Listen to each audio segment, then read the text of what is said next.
Om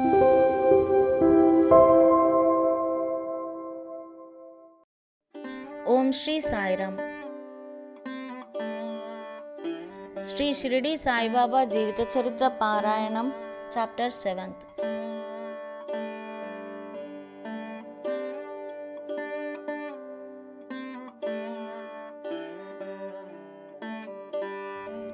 Wonderful incarnation, behavior of Sai Baba, his yogic practices, his all-pervasiveness and mercy, leper devotees service, Master Khapade's plague case, going to Pandharpur.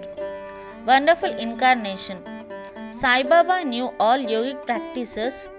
He was well versed in the 6 processes including dhauti, stomach cleaning by a moistened piece of linen 3 in breadth and 22.5 in length. Khanda Yoga, that is separating his limbs and joining them again, and Samadhi, etc. If you thought that he was a Hindu, he looked like a Yavan. If you thought him to be a Yavan, he looked like a pious Hindu. No one definitely knew whether he was a Hindu or a Mohammedan. He celebrated the Hindu festival of Ramanavami with all due formalities and at the same time permitted the sandal procession of the Mohammedan. He encouraged wrestling bouts in the festival. When the Gokulashtami came, he got the Gopal Kala ceremony duly performed. And on Eid festivals, he allowed the Mohammedans to say their prayers, namaz, in his masjid. Once during a Muharram festival, some Mohammedans proposed to construct a tazia or tabat in the masjid, keep it there for some days, and afterwards take it in procession through village. Sai Baba allowed the keeping of the tabat for 4 days, and on the 5th day got it removed from the masjid without the least compunction. If we say that he was a Mohammedan, his ears were pierced, that is, had holes according to the Hindu custom. If you think that he was a Hindu, he advocated the practice of circumcision through, according to Mr. Nana Sahib Chandorkar, who observed him closely, he was not himself circumcised. Wide article in Sai Leela on Baba Hindu Ki Yavan by B.V. Dev, page 562. If you call him Hindu, he always lived in the masjid. If Mohammedan, he had always a dhuni sacred fire there. And the following things which are contrary to Mohammedan religion, that is grinding on the hand mill, blowing on the coach and bells, oblation in the fire, bhajan, giving of food, and worship of Baba's feet by means of agya water were allowed there. If you think that he was a Mohammedan, the best of the Brahmins and Agnihotris, leaving aside their orthodox ways, fell prostrated at his feet. Those who went to make enquiries about his caste were dumbfounded and were captured by his darshan. So none could definitely decide whether Sai Baba was a Hindu or a Mohammedan.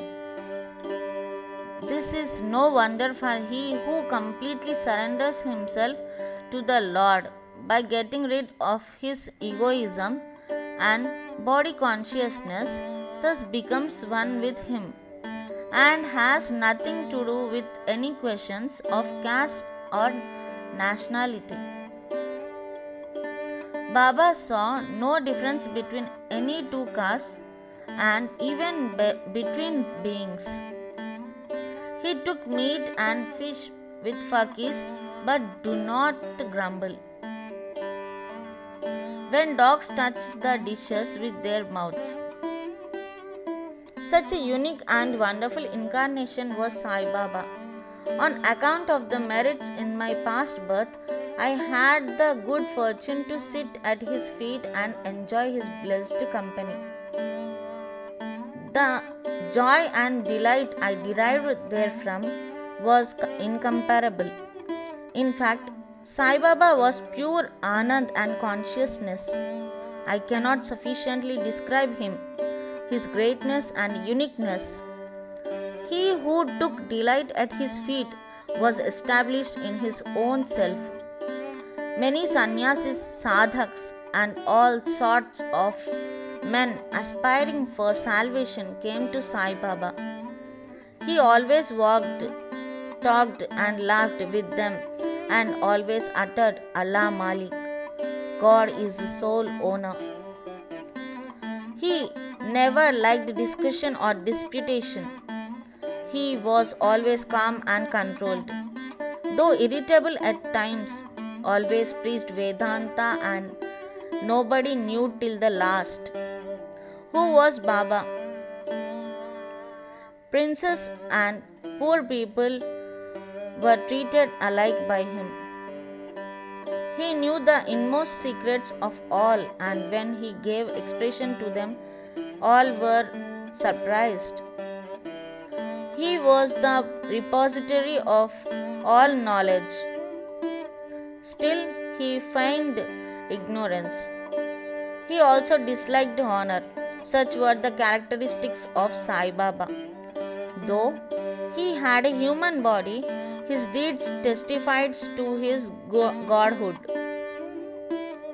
All people considered him as a god in Shirdi. Behavior of Sri Sai Baba. Ignorant as I am, I cannot describe Baba's miracles. He got almost all the temples in Shirdi repaired. Through Tatya Patil, the temples of Shani, Ganapati, Shankar Parvati, village deity, and Maruti were put in order. His charity was also remarkable. The money he used to collect as Dakshina was freely distributed. Rupees 20 to someone, rupees 15 or 50 to others every day. The recipients thought that this was pure charity money, and Baba wished that it should be usefully employed. People benefited immensely by having Baba's darshan. Some people became hale and hearty. Wicked people were turned into good ones. Leprosy was cured in some cases. Many got their desires fulfilled without any medicine being put in the eyes. Some blind men got back their sight, and some lame ones got their limbs. Nobody could see the end of his extraordinary greatness. His fame spread far and wide, and pilgrims from all sides flocked to Shirdi.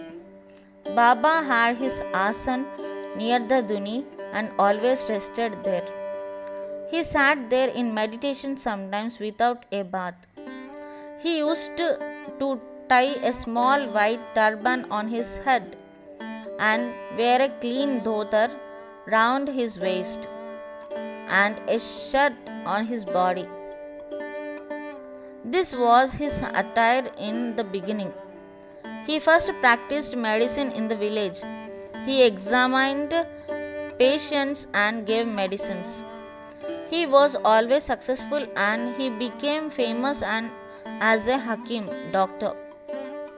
A curious case may be narrated here. One devotee had his eyes quite red and swollen. No doctor was available in Shirdi. The other devotees took him to Baba.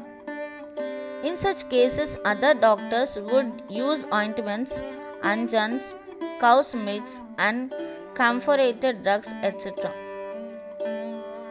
But Baba's remedy was quite unique. He pounded some biba, some carpus anacardium, that is marking nuts, and made 2 balls of them and thrust them on in each eye of the patient and wrapped a cloth bandage around them. Next day, the bandage was removed and water was poured over through the eyes are very delicate. The Biba caused no hurt but removed the disease. The inflammation subsided and the pupils became white and clear. Many such cases were cured. This is only one instance in this regard. Baba's yogic practices. Baba knew all the processes and practices of yoga. Two of them will be described here. Dhauti Kriya or cleaning process. Every third day, Baba went to the well near Banyan tree at a considerable distance from the masjid, washed his mouth and had a bath. On the one occasion, he was seen throwing up his intestines, cleaned them inside outside, and placed them on a jamb tree for drying. There are people in Shirdi who have actually seen this and who have testified to this fact. Ordinary dhauti is done by a moistened piece of linen 3 inches broad, 22.5 feet long.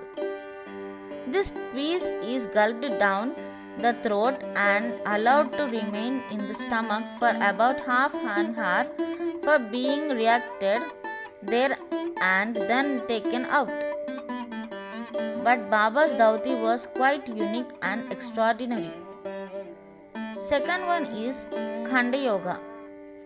In this practice, Baba extracted the limbs from his body and left them separately at different places in the masjid. Once a gentleman went to the masjid and saw the limbs of Baba lying in separate places. He was terrified. He first thought of running to the village officers and informing them of Baba being hacked to pieces and murdered. He thought that perhaps he would be held responsible as he was the first informant and knew something of the affair. So he kept silent. But next day, when he went to the masjid, he was very much surprised to see Baba, hale and hearty as before. He thought that what he had seen the previous day was only a dream. Baba practiced yoga since his infancy and nobody knew or guessed the proficiency he had attained in it. He charged no fees for his cures, became renowned and famous by virtue of his merits, gave health to many a poor and suffering person. This famous doctor of doctors cared not for his interest, but always worked for the good and welfare of others. Himself suffering unbearable and terrible pain many a time in the process. One such instance I will relate now, which will show all the pervasive and the most merciful characteristics of Sai Baba. Baba's all-pervasiveness and mercy. In the year 1910, Baba was sitting near Dhuni on Diwali and warming himself. He was putting firewood into the Dhuni, which was burning brightly.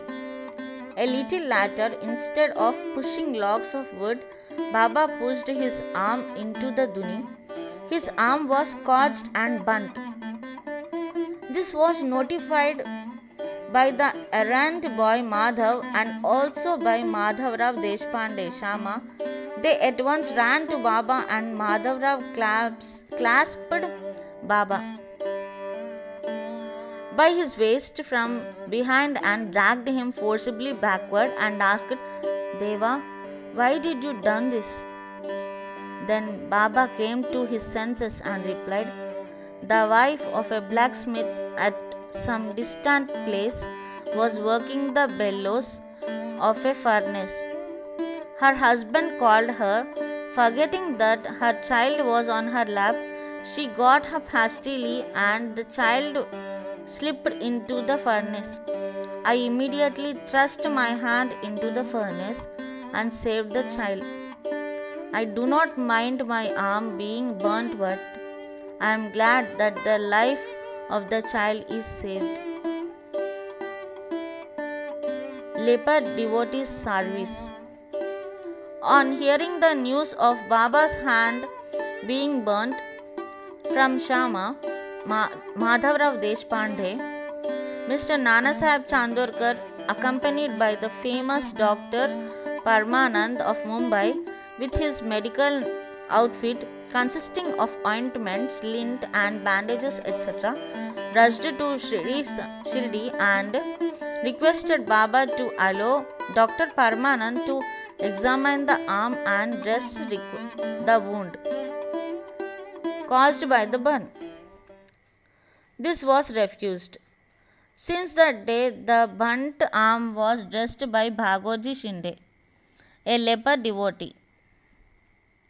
His treatments consisted in massaging the burnt part with ghee and then placing a leaf over it and bandaging it tightly.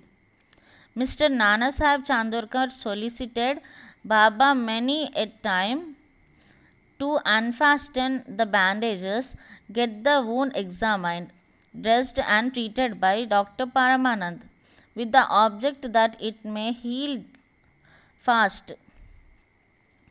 Dr. Paramanand himself made similar request, but Baba postponed it by saying that Allah was his doctor and did not allow his arm to be examined.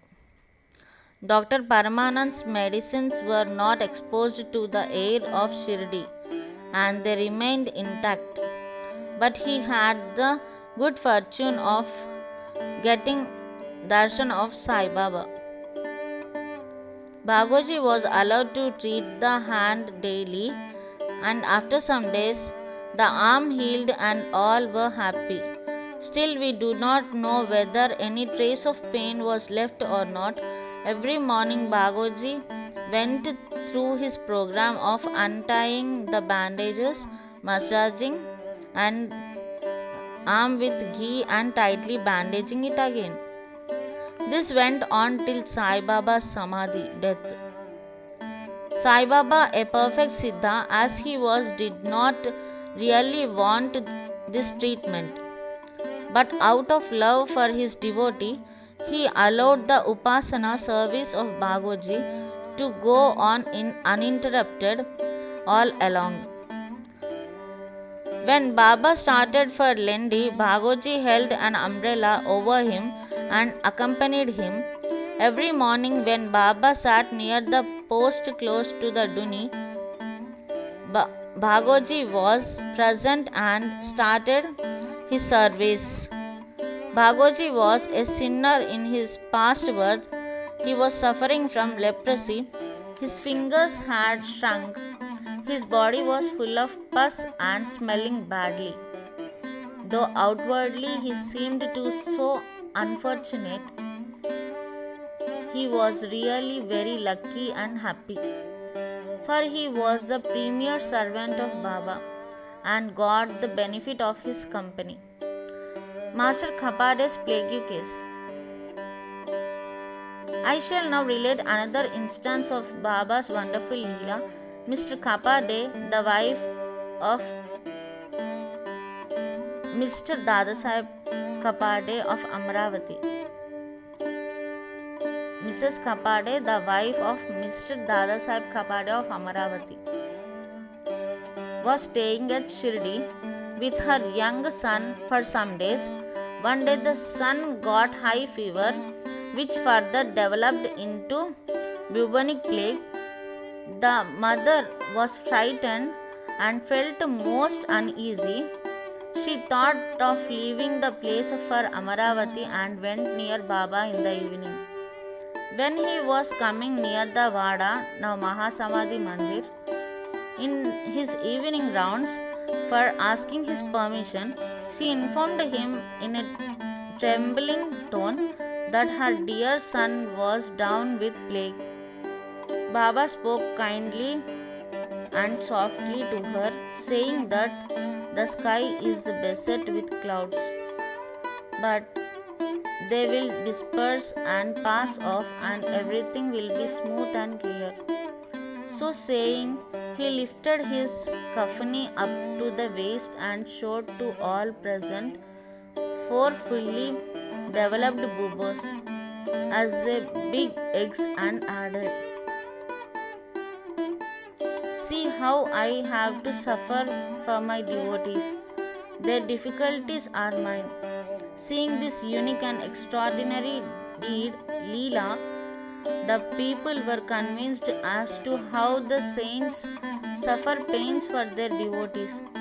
The heart of the saint is softer than wax. It is soft in and out as butter.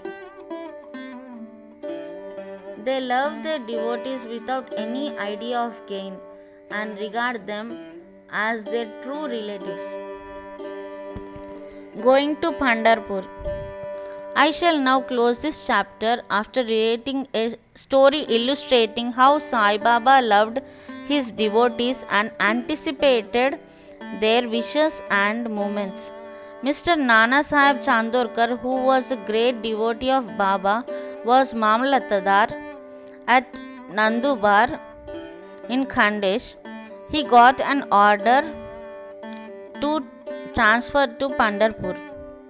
His devotion to Sai Baba bore fruit, as he got an order to go and stay at Pandharpur, which is regarded as the Bhuvaikunta, heaven on the earth.